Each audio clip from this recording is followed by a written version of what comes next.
सुराग नहीं है किसी भी कातिल का, लहू लुहान मगर शहर का नजारा है।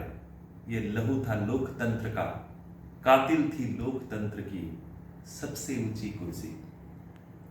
হ্যাঁ, আমি 1975 সালের 25 জুন ওই কালো দিবসের কথা বলছি।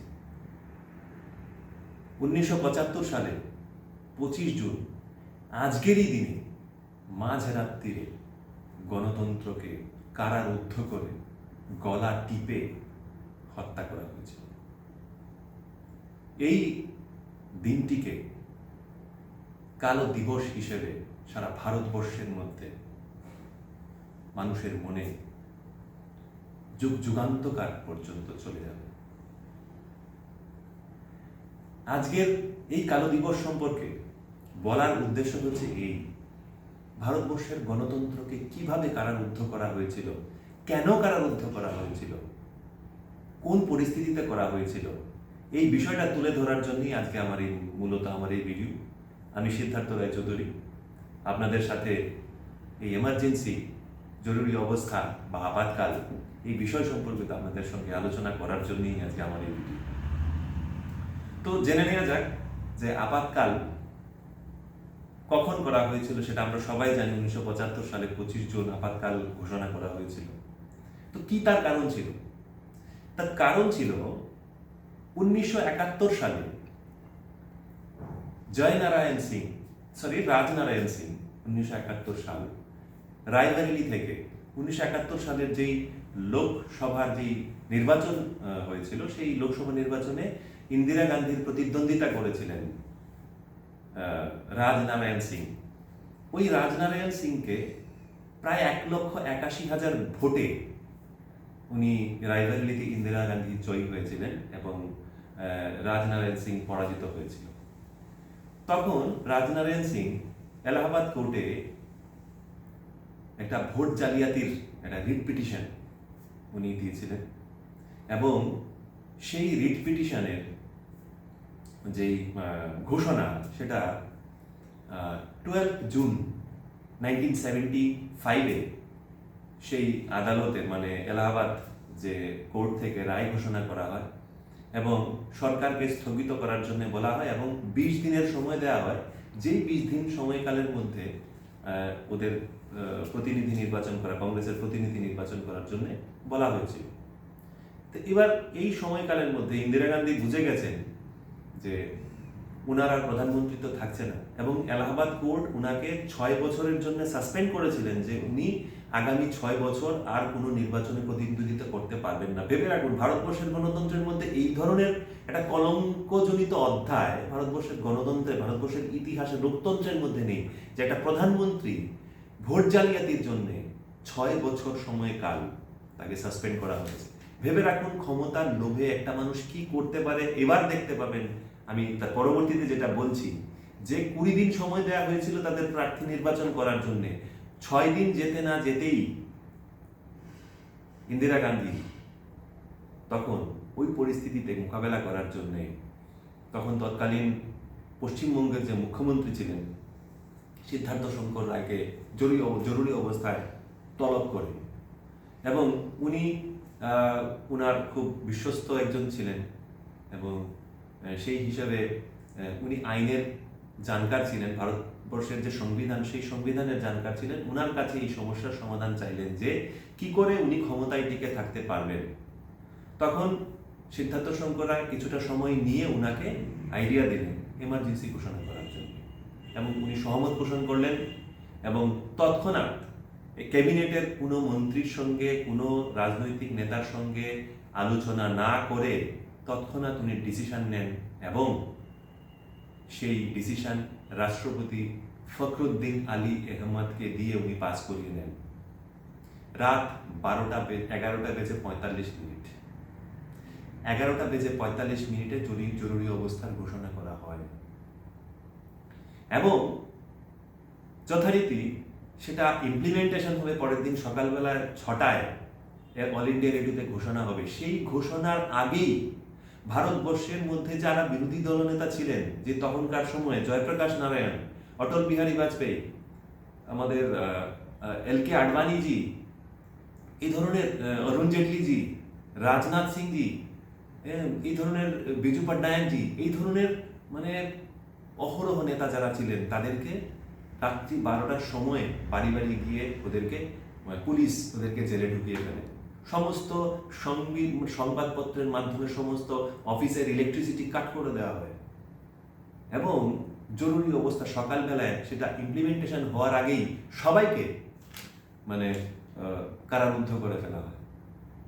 ভেবে দেখুন কি ধরনের দমন পীড়নের নীতি উনি আশ্রয় নিয়েছিলেন এবং ভারতবর্ষের গণতন্ত্রকে পদদলিত করে গলা টিপে কারারুদ্ধ করে ভারতবর্ষের গণতন্ত্রকে, লোকতন্ত্রকে উনি হত্যা করেছিলেন।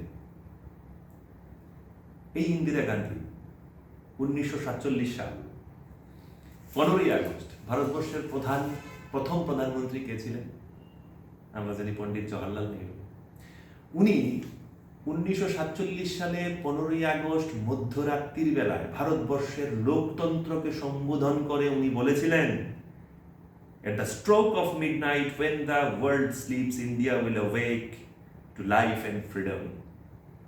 মধ্যরাত্রিরে যখন এই পৃথিবী ঘুমবে, ভারতের স্বাধীনতার জন্য জেগে উঠবে, ভারত তার স্বাধীনতার জন্য জেগে উঠবে। তার ঠিক 28 বছর পরে ভারতবর্ষের প্রথম মহিলা প্রধানমন্ত্রী, যিনি পণ্ডিত জওহরলাল নেহরুর মেয়ে ছিলেন, কন্যা ছিলেন, উনি ঠিক 28 বছর পরে এই মাঝরাত্রিরে 1975 সাল 25 জুন 11:45 ভারতবর্ষের গণতন্ত্রকে কারারুদ্ধ করে হত্যা করেছিলেন। ভেবে দেখুন ভারতবর্ষের এই কলঙ্কজনিত অধ্যায়। ভারতীয় জনতা পার্টি এই দিনটিকে ইতিহাসের কালো দিবস হিসাবে পালন করে এবং শুধু ভারতীয় জনতা পার্টি বলে বলছি না, ভারতবর্ষের প্রত্যেকটা মানুষ এই দিনটিকে কালো দিবস হিসেবে পালন করা উচিত। কিভাবে গণতন্ত্রকে কারারুদ্ধ করা হয়েছিল, কিভাবে গণতন্ত্রকে পদদলিত করা হয়েছিল, কিভাবে সংবিধানকে, আইন, শাসন ব্যবস্থা সমস্ত কিছুকে স্তব্ধ করে দেওয়া হয়েছিল। তখনকার ইন্দিরা গান্ধী, খুব মজার ব্যাপার শুনুন, তখন ভারতবর্ষের যে মানে কংগ্রেস দল, সেই কংগ্রেস দলের রাষ্ট্রীয় অধ্যক্ষ কি বলেছিলেন শুনুন। রাষ্ট্রীয় অধ্যক্ষের নাম ছিল দেবকান্ত বড়ুয়া। উনি বলেছিলেন, India is Indira, Indira is India.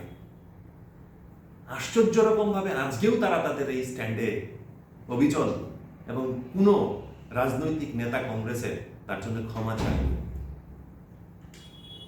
এবার বুঝে নিন, এই যে কংগ্রেস মানে Indira is India, India is Indira, Indira is India, এই কথাটা কোথা থেকে এসছে? 1934 সালে হিটলারের যে ফেসিবাদ ছিল, নাজি, ওদের এক কনভেনশনে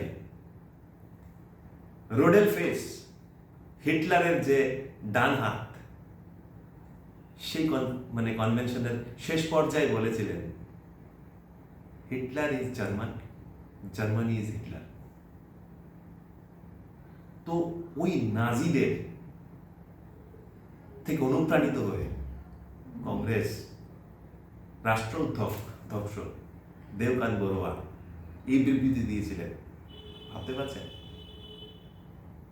কিভাবে দেশের গণতন্ত্রকে মানে দমন পীড়ন করা হয়েছিল?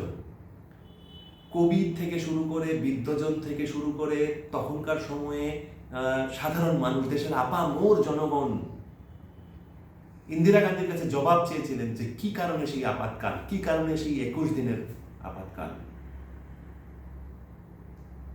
সে আপাতকালের জবাব উনি দিতে পারেননি। শুধু একটাই জবাব ছিল, ক্ষমতায় টিকে থাকার জন্যে গণতন্ত্রকে পদদলিত করা হয়েছে। শুনলে অবাক হবেন, কিশোর কুমার, যে বিশ্ববিখ্যাত ভারতবর্ষের যে কিশোর কুমার, সেই কিশোর কুমার যে সঙ্গীত শিল্পী, সেই সঙ্গীত শিল্পী ওনার পক্ষ সমর্থন করেননি দেখে অল ইন্ডিয়া রেডিওতে ব্যান করে দেওয়া হয়েছিল। আমাদের দেশের প্রধানমন্ত্রী নরেন্দ্র মোদীজি বলেন, India may not be the biggest democracy of the world, but India is the mother of all democracy. আমরা এই রাষ্ট্র, এই ভারত, এই বিশ্বে যে আগামী দিনে নেতৃত্ব দেবে সেই ভারতবর্ষের গণতন্ত্র, এই লোকতন্ত্র পৃথিবীর মধ্যে সর্বজনপ্রিয়, one of the best democracy of the world, এই গণতন্ত্রকে হত্যা করেছিলেন। তো আমাদের সবার মনে থাকতে হবে যে রাজনীতির জন্যে শুধু রাজনীতি করা নয়, দেশের ইতিহাস থেকে আমরা আগামী দিনে আমাদের চিন্তা ভাবনা, রাষ্ট্রের প্রতি সমর্পণ, সেই ভাব আমরা সেই জায়গাতেই দেখাবো যারা রাষ্ট্রের জন্য নিজেকে সমর্পণ করেছেন। প্রধানমন্ত্রী নরেন্দ্র মোদীজি আজকে বিশ্বের সারা বিশ্বের মধ্যে সর্বশক্তিমান যে দেশগুলো আছে তার মধ্যে ভারতবর্ষকে পৌঁছে দিয়েছেন। বিশ্বের বিভিন্ন পরিস্থিতিতে আপাতকালীন সমস্যায় উনি কিভাবে নিজেকে প্রেজেন্ট করেছেন, ভারতবর্ষকে কিভাবে দাঁড় করিয়েছেন আমরা সবাই জানি, দেখি, একেই বলে গণতন্ত্র। এবং ভারতবর্ষের প্রত্যেকটা জায়গার বিকাশ কিভাবে ঘটিয়েছেন। নমস্কার, সবাই ভালো থাকবেন, ধন্যবাদ।